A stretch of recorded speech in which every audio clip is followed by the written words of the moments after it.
ఘోర వార్తాలోకంకు స్వాగతం.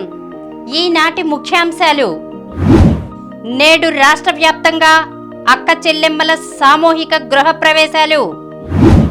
హైకోర్టు జడ్జీలుగా 4 పేర్లు సిఫారసు.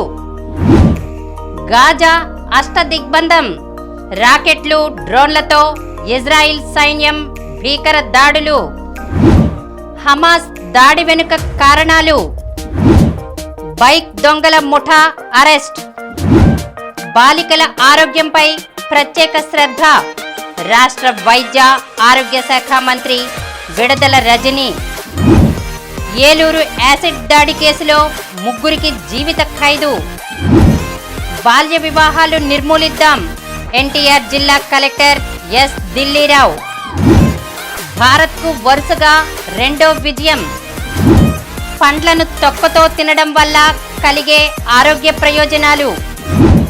ఈరోజు వార్తలను చూద్దాం. నేడు రాష్ట్ర వ్యాప్తంగా అక్క చెల్లెమ్మల సామూహిక గృహ ప్రవేశాలు. తమకంటూ ఓ పక్కా ఇల్లు ఉండాలనేది ప్రతి పేదింటి అక్క చెల్లెమ్మల చిరకాల స్వప్నం.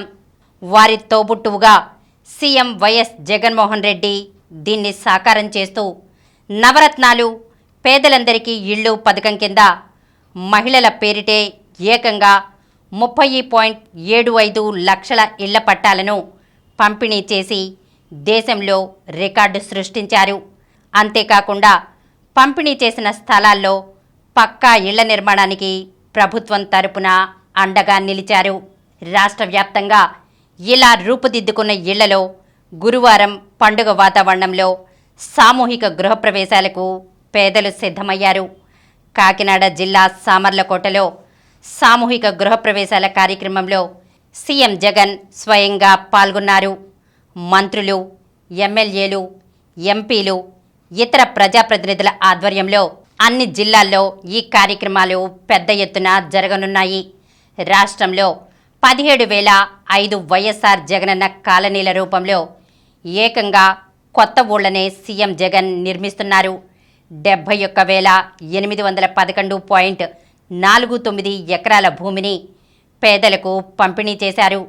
ప్రాంతాన్ని బట్టి ఒక్కో ఫ్లాట్ విలువ 2.5 లక్షల రూపాయల నుంచి 15 లక్షల రూపాయల దాకా పలుకుతున్న నేపథ్యంలో కనీస విలువ 2.5 లక్షల రూపాయల చొప్పున లెక్క వేసిన మొత్తం ఇళ్ల పట్టాల విలువ 76,000 కోట్ల రూపాయలకు పైమాటే ఉంటుంది.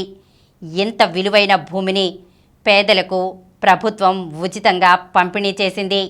రాష్ట్ర వ్యాప్తంగా పేద అక్క చెల్లెమ్మల చేతుల్లో 2 లక్షల కోట్ల రూపాయల నుంచి 3 లక్షల కోట్ల రూపాయల విలువైన సంపదను పెడుతున్నారు.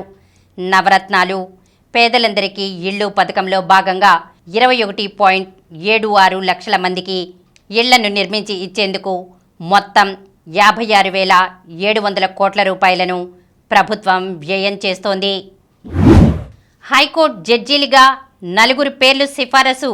రాష్ట్ర హైకోర్టు న్యాయమూర్తి పోస్టులకు 4 న్యాయవాదుల పేర్లను కేంద్రానికి సిఫార్సు చేస్తూ సుప్రీంకోర్టు ప్రధాన న్యాయమూర్తి జస్టిస్ డివై చంద్రచూడ్ నేతృత్వంలోని 3 న్యాయమూర్తుల కొలీజియం మంగళవారం సిఫార్సు చేసింది. కొలీజియం సిఫారసు చేసిన వారిలో హైకోర్టులో డిప్యూటీ సొలిసిటర్ జనరల్గా బాధ్యతలు నిర్వర్తిస్తున్న నూనెపల్లి హరినాథ్, న్యాయవాది మండవ కిరణ్మయి, ప్రభుత్వ న్యాయవాదిగా వ్యవహరిస్తున్న జగడం సుమతి, న్యాయవాదిగా ఉన్న న్యాపతి విజయ్ ఉన్నారు. ఈ 4 పేర్లకు కేంద్రం ఆమోదముద్ర వేసిన తర్వాత ప్రధానమంత్రి కార్యాలయం ద్వారా రాష్ట్రపతికి చేరతాయి. రాష్ట్రపతి ఆమోదముద్ర తరువాత వీరి పేర్లను నోటిఫై చేస్తూ కేంద్ర న్యాయశాఖ నోటిఫికేషన్ జారీ చేస్తుంది. వాస్తవానికి ఈ ఏడాది ఫిబ్రవరి 22న హైకోర్టు అప్పటి ప్రధాన న్యాయమూర్తి జస్టిస్ ప్రశాంత్ కుమార్ మిశ్రా నేతృత్వంలోని కొలీజియం 7 న్యాయవాదుల పేర్లను హైకోర్టు న్యాయమూర్తి పోస్టులకు సిఫార్సు చేసింది. వారి పేర్లను సుప్రీంకోర్టుకు పంపింది. రాష్ట్ర గవర్నర్, ముఖ్యమంత్రి కూడా ఈ పేర్లపై తమ అభిప్రాయాలు పంపారు. అనంతరం కేంద్ర హోంశాఖ ఇంటెలిజెన్స్ బ్యూరో ద్వారా రహస్య విచారణ జరిపి ఈ 7 వివరాలు తెప్పించుకుంది. ఫిబ్రవరి నుంచి ఈ 7 పేర్లు కేంద్రం వద్దే పెండింగ్లో ఉన్నాయి. ఇటీవల ఈ 7 పేర్లను కేంద్ర న్యాయశాఖ సుప్రీంకోర్టుకు పంపింది. ఈ 7 పేర్లపై చర్చించేందుకు సుప్రీంకోర్టు ప్రధాన న్యాయమూర్తి జస్టిస్ చంద్రచూడ్, న్యాయమూర్తులు జస్టిస్ సంజయ్ కిషన్ కౌల్, జస్టిస్ సంజీవ్ ఖన్నాలతో కూడిన కొలీజియం మంగళవారం ప్రత్యేకంగా సమావేశమైంది. అంతకుముందే ఈ 7 గురించి ఆంధ్రప్రదేశ్ హైకోర్టులో గతంలో న్యాయమూర్తులుగా ఉన్నవారి అభిప్రాయాలు కూడా తీసుకుంది. మంగళవారం జరిగిన కొలీజియం సమావేశంలో హరినాథ్, కిరణ్మయి, సుమతి, విజయ్ పేర్లకు ఆమోదం తెలిపింది. న్యాయమూర్తులుగా ఈ 4 నియమించే విషయంలో వీరి నైతిక నిష్టకు సంబంధించి కేంద్రం నుంచి ఎలాంటి ప్రతికూల నివేదికలు లేవని కొలీజియం తన తీర్మానంలో పేర్కొంది. గాజా అష్టదిగ్బంధం, రాకెట్లు, డ్రోన్లతో ఇజ్రాయిల్ సైన్యం భీకర దాడులు. హమాస్ మిలిటెంట్లను తొదముట్టించడమే ధ్యేయంగా వారి పాలనలో ఉన్న గాజా ప్రాంతాన్ని ఇజ్రాయిల్ సైన్యం చుట్టుముట్టింది, పూర్తిగా దిగ్బంధించింది. గాజాలో ఇజ్రాయిల్ యుద్ధ విమానాలు బాంబుల మోత మోగిస్తున్నాయి. రాకెట్లు, డ్రోన్లతో విరుచుకుపడుతున్నాయి. ఈ దాడుల్లో పదుల సంఖ్యలో భవనాలు ధ్వంసమవుతున్నాయి. సామాన్య ప్రజల ప్రాణాలు గాల్లో కలిసిపోతున్నాయి. నేలకూలుతున్న భవనాలు, ఎగిసిపడుతున్న దుమ్ము, ధూళి, పొగ. గాజా అంతటా ఇవే దృశ్యాలు కనిపిస్తున్నాయి. పరిస్థితి హృదయ విదారకంగా మారింది.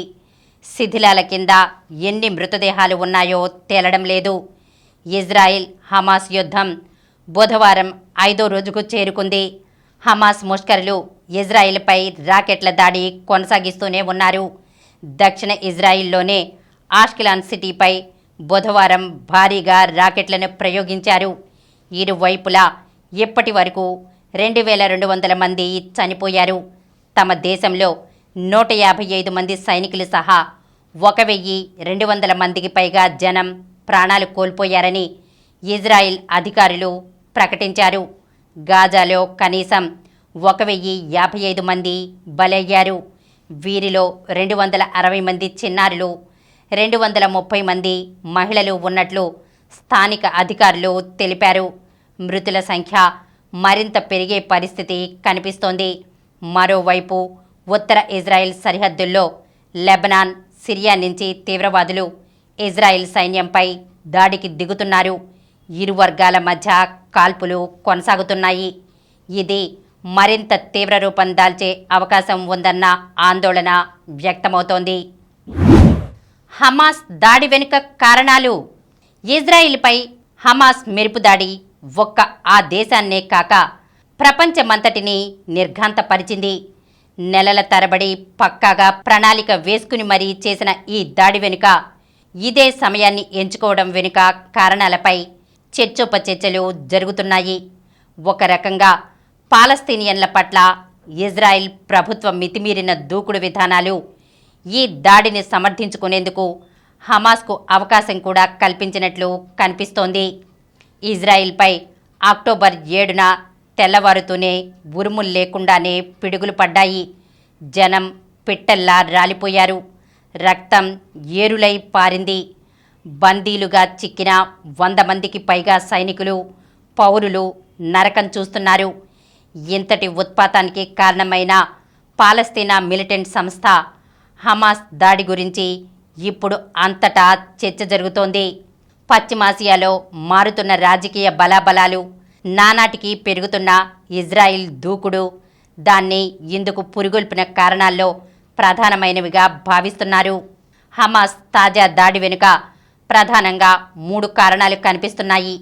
వాటిలో ప్రధానమైనది అతివాద ఇజ్రాయిల్ సర్కారు దూకుడు విధానాలు, ఆక్రమిత వెస్ట్ బ్యాంక్, జెరూసలేంలో యూదు సెటిలర్ల హింసను అది బాహాటంగా ప్రోత్సహించడం పాలస్తీనియన్ల ఆగ్రహానికి కారణమైంది.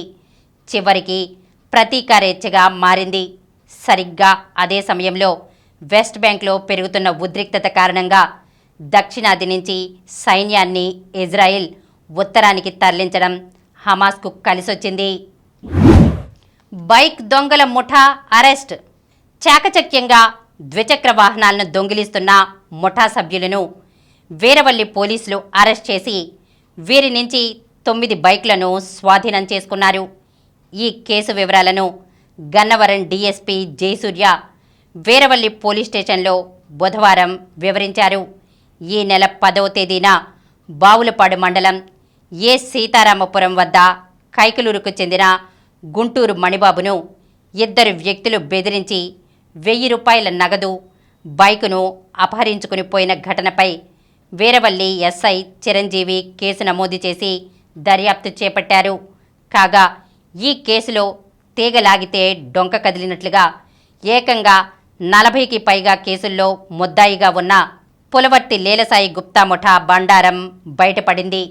పశ్చిమ గోదావరి జిల్లా కాళ్ల మండలం మెండి గ్రామానికి చెందిన చిప్పల యోగేశ్వరరావు, పాలకోడూరు మండలం కుమధవరానికి చెందిన దాసి విజయ్తో కలిసి ఆకివీడికి చెందిన పులవర్తి లీలాసాయి గుప్తా ఓ ముఠాగా ఏర్పడ్డారు. ఈ ముగ్గురు కలిసి కృష్ణా, ఏలూరు, పశ్చిమ గోదావరి జిల్లాలో పలుచోట్ల బైకు దొంగతనాలకు పాల్పడ్డారు. వీరవల్లి జాతీయ రహదారిపై పాత చెక్పోస్ట్ వద్ద వాహన తనిఖీలు చేస్తుండగా వీరు పోలీసులకు చిక్కారు. పులవర్తి లీలాసాయి గుప్తాపై ఆకివీడు, ఉండి, భీమవరం, జంగారెడ్డిగూడెం, ఉండ్రాజవరం, కైకలూరు, పాలకోడూరు, తణుకు పోలీస్ స్టేషన్లో 40కి పైగా కేసులు ఉండగా దాసి విజయ్పై 10 కేసులు నమోదైనట్లు డీఎస్పీ జయసూర్య వివరించారు. వీరి నుంచి 10.24 లక్షల రూపాయల విలువ చేసే 4 రాయల్ ఎన్ఫీల్డ్ ద్విచక్ర వాహనాలు, 3 హోండా యూనికార్న్ బైక్లు, బజాజ్ పల్సర్, యమహా బైక్ను స్వాధీనం చేసుకున్నట్లుగా చెప్పారు. ఈ ముగ్గురిని అరెస్ట్ చేసి నూజివీడు కోర్టులో హాజరుపరిచారు. ఈ కేసులో చురుగ్గా వ్యవహరించిన Hanuman junction CI Allu Naveen Narasimhamurthy, Veeravalli SI చిరంజీవిని డీఎస్పీ జయసూర్య అభినందించారు. బాలికల ఆరోగ్యంపై ప్రత్యేక శ్రద్ధ. రాష్ట్ర వైద్య ఆరోగ్య శాఖ మంత్రి విడదల రజని బాలికల ఆరోగ్యంపై తమ ప్రభుత్వం ప్రత్యేక శ్రద్ధతో ముందుకు సాగుతోందని రాష్ట్ర వైద్య ఆరోగ్య శాఖ మంత్రి విడదల రజని తెలిపారు. ప్రపంచ బాలికల దినోత్సవం సందర్భంగా ప్రముఖ అంతర్జాతీయ సంస్థ కింబెర్లీ క్లార్క్ ఆధ్వర్యంలో కిషోర బాలికలకు మంగళవారం ఉచితంగా శానిటరీ నాప్కిన్స్ పంపిణీ కార్యక్రమాన్ని ప్రారంభించారు. వైద్య ఆరోగ్య శాఖ విజ్ఞప్తి మేరకు ఈ సంస్థ 2.33 లక్షల శానిటరీ నాప్కిన్లు, 297 కేసుల డైపర్స్ను తొలి విడతలో పేద విద్యార్థులు, చిన్నారులకు అందజేసేందుకు ముందుకొచ్చింది. కార్యక్రమానికి మంత్రి ముఖ్య అతిథిగా హాజరయ్యారు.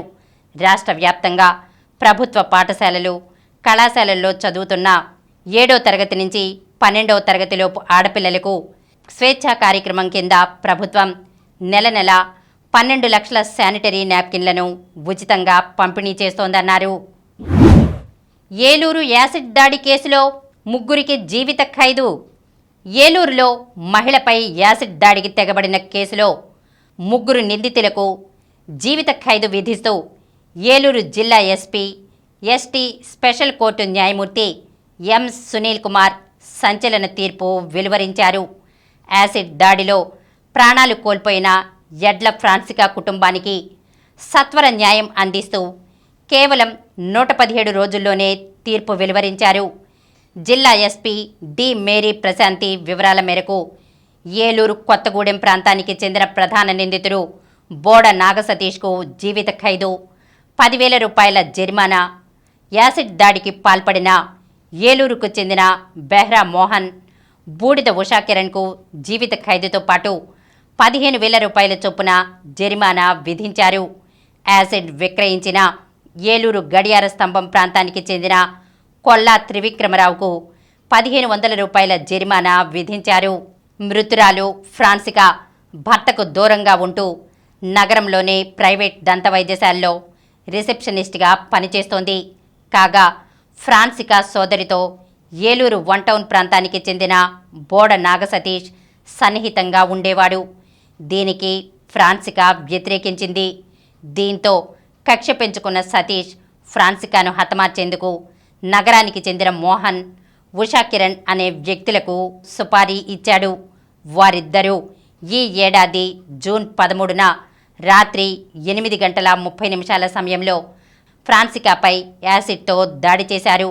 గాయపడిన ఆమెను ఏలూరు జీజీహెచ్లో చేర్పించగా మెరుగైన వైద్యం కోసం బాధితురాల్ని విజయవాడ జీజీహెచ్కు, ఆ తర్వాత మణిపాల్ ఆసుపత్రికి తరలించారు.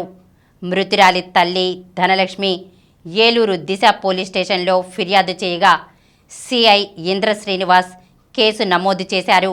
కాగా ఫ్రాన్సికాను బతికించాలనే తపనతో ముఖ్యమంత్రి వైఎస్ జగన్మోహన్ రెడ్డి బాధితురాలి చికిత్స కోసం 20 లక్షల రూపాయలు మంజూరు చేశారు. అయితే 8 రోజుల పాటు మృత్యువుతో పోరాడిన ఆమె జూన్ 21న మృతి చెందింది. బాల్య వివాహాలు నిర్మూలిద్దాం, ఎన్టీఆర్ జిల్లా కలెక్టర్ ఎస్ దిల్లీరావు.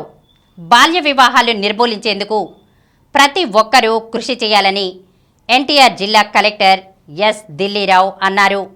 వాసవ్య మహిళా మండలి ఆధ్వర్యంలో మొగల్రాజుపురంలోని సిద్ధార్థ ఆడిటోరియంలో బుధవారం అంతర్జాతీయ బాలికా దినోత్సవాన్ని నిర్వహించి ప్రదర్శన చేపట్టారు. ఈ సందర్భంగా కలెక్టర్ మాట్లాడుతూ బాల్య వివాహాలు ఎక్కువగా ఆర్థిక ఇబ్బందులు, మరికొన్ని ఇతర కారణాల వల్ల జరుగుతున్నాయని, వాటిని రూపుమాపేందుకు జిల్లా యంత్రాంగం నిబద్ధతతో పనిచేస్తోందన్నారు.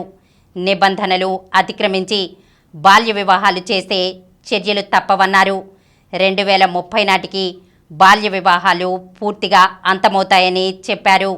Commission of protections child rights సభ్యురాలు బి పద్మావతి, వాసవ్య మహిళా మండలి అధ్యక్షురాలు బి కీర్తి, జి రష్మి, వైద్యులు జి సమరం, పి దీక్ష, సుదీప్తివర్ధన్ తదితరులు పాల్గొన్నారు. భారత్కు వరుసగా రెండో విజయం. వరల్డ్ కప్ చరిత్రలో అత్యుత్తమ బ్యాటర్లలో ఒకటిగా ఇప్పటికే తన పేరును లిఖించుకున్న రోహిత్ శర్మ ఇప్పుడు మరో మెట్టు ఎక్కాడు. టోర్నీలో 7వ శతకం సాధించిన తొలి ఆటగాడిగా శిఖరాన నిలుస్తూ మెరుపు ప్రదర్శనతో జట్టుకు అద్భుత విజయాన్ని అందించాడు. గత మ్యాచ్లో డకౌట్ అయిన కసినంతా చూపిస్తూ ఆఫ్ఘనిస్తాన్పై అతను చెలరేగాడు. ఈ క్రమంలో తన స్థాయిని ప్రదర్శిస్తూ పలు రికార్డులను అధిగమించాడు. దాంతో రోహిత్ ధాటికి ఆఫ్ఘాన్ విలవిల్లాడింది. మెరుగైన స్కోరు సాధించామన్న ఆ జట్టు సంబరం కాస్త రోహిత్ ఆట ముందు ఆవిరైంది. రోహిత్ ఆటతో సులువుగా ఎలాంటి ఇబ్బంది లేకుండా భారత్ లక్ష్యం చేరింది. ప్రపంచ కప్ తొలి పోరులో పటిష్ట ఆస్ట్రేలియాను ఓడించిన భారత్ రెండో పోరులో చిన్న టీం ఆఫ్ఘనిస్తాన్పై చెలరేగింది. ఏకపక్షంగా సాగిన మ్యాచ్ను ఏకంగా 15 ఓవర్లు మిగిలి ఉండగానే ముగించి భారీ విజయాన్ని తమ ఖాతాలో వేసుకుంది. బుధవారం కోట్లా స్టేడియంలో జరిగిన మ్యాచ్లో భారత్ 8 వికెట్ల తేడాతో ఆఫ్ఘనిస్తాన్ను ఓడించింది. టాస్ గెలిచి ముందుగా బ్యాటింగ్కు దిగిన ఆఫ్ఘాన్ 50 ఓవర్లలో 8 వికెట్ల నష్టానికి 272 పరుగులు చేసింది. కెప్టెన్ హష్మతుల్లా షాహిదీ, అజ్మతుల్లా ఒమర్జాయ్ అర్ధ సెంచరీలు చేశారు. బుమ్రా 4 వికెట్లతో, హార్దిక్ పాండ్యా 2 వికెట్లతో ప్రత్యర్థిని దెబ్బకొట్టారు. అనంతరం భారత్ 35 ఓవర్లలో 2 వికెట్లకు 273 పరుగులు సాధించి గెలిచింది. Player of the match Rohit Sharma మెరుపు సెంచరీతో చెలరేగగా విరాట్ కోహ్లీ మరో అర్ధ సెంచరీని తన పేరిట నమోదు చేసుకున్నాడు. ఆడిన 2 మ్యాచ్లు గెలిచిన టీమిండియా శనివారం అహ్మదాబాద్లో జరిగే తమ తర్వాతి పోరులో చిరకాల ప్రత్యర్థి పాకిస్తాన్తో తలపడుతుంది. పండ్లను తొక్కతో తినడం వల్ల కలిగే ఆరోగ్య ప్రయోజనాలు. యాపిల్ను తొక్కతో పాటు తీసుకోవడం వల్ల ఇన్ఫెక్షన్లు తగ్గుతాయి.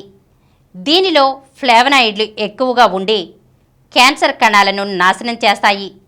వ్యాధి నిరోధక శక్తిని పెంచుతాయి. నిమ్మ, నారింజ తొక్కల్లో పోషకాలు పుష్కలం. ముఖ్యంగా ఇవి బరువును తగ్గిస్తాయి. ఒంట్లోని హానికారక టాక్సిన్లను బయటకు పంపిస్తాయి. మలబద్ధకం, గుండె సంబంధిత వ్యాధులను నివారించడంలో తోడ్పడతాయి. యాంటీ ఆక్సిడెంట్లు, న్యూట్రిన్లు ఎక్కువగా ఉండే కీరదోస తొక్కలతో పచ్చడి చేసుకోవచ్చు. ఇందులోని పీచు, ఏ, సి, కే విటమిన్లతో పాటు బీటా కెరోటిన్లు ఆరోగ్యానికి ఎంతో మేలు చేస్తాయి. వ్యాధి నిరోధక శక్తిని పెంచుతాయి. క్యాలరీలు తక్కువగా ఉండడం వల్ల జీవక్రియ రేటు పెరిగి బరువు తగ్గుతారు. ఇప్పుడు కొన్ని సంక్షిప్త వార్తలను చూద్దాం. సహిత విద్యా రిసోర్స్ పర్సన్ల మెరిట్ జాబితా విడుదల. సహిత విద్యా రిసోర్స్ పర్సన్ల మెరిట్ జాబితాను సమగ్ర శిక్ష రాష్ట్ర పీడీ బి శ్రీనివాసరావు విడుదల చేశారు.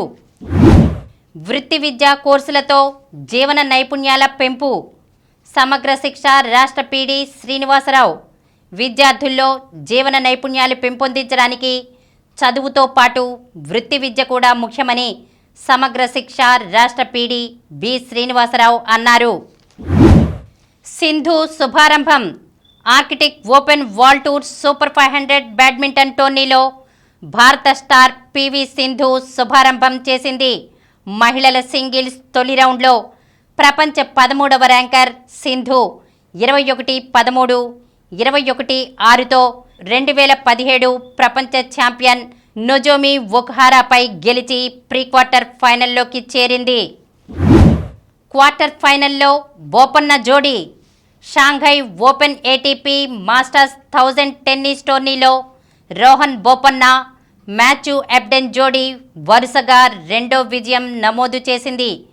చైనాలో జరుగుతున్న ఈ టోర్నీలో పురుషుల డబుల్స్ ప్రీ క్వార్టర్ ఫైనల్లో బోపన్న, ఎబ్డెన్ ద్వయం 4-6, 6-3, 10-8తో ఖచనోవ్ రుబ్లెవ్ జోడీపై గెలిచింది. ప్రపంచ కప్లో నేడు ఆస్ట్రేలియా వర్సెస్ దక్షిణాఫ్రికా మధ్యాహ్నం 2 గంటల నుంచి. మరిన్ని వార్తా విశేషాలతో రేపటి గోరా వార్తాలోకంలో కలుద్దాం.